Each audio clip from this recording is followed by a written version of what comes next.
So look, the panel was on whether there should be special rules or unique emphasis on private equity when, thinking about antitrust concerns.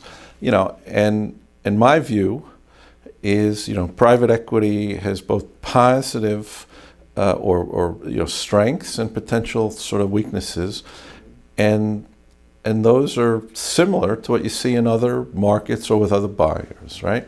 So in industries where markets are local, where acquisitions are small and not reportable to the government, well, those are transactions that can raise competitive concerns because the government isn't easily paying attention to them. That's not an issue for private equity. That's an issue about all types of consolidation involving small acquisitions of small firms or smaller firms that aren't notified to the government, right?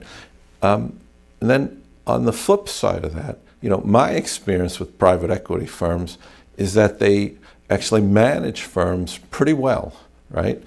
Either in trying to find cost savings and efficiencies, which are a benefit, or they're acquiring firms that are, in a sense, undercapitalized and potentially in distress.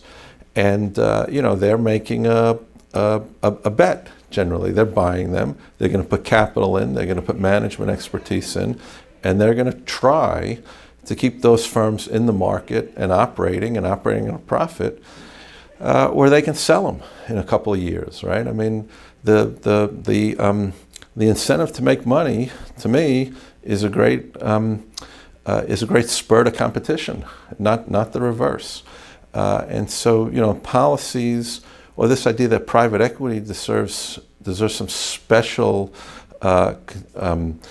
review or special attention is wrong, right? We ought to figure out where there are problems, ask ourselves whether they're common across transactions, what are the common characteristics, and in my experience, it's not private equity.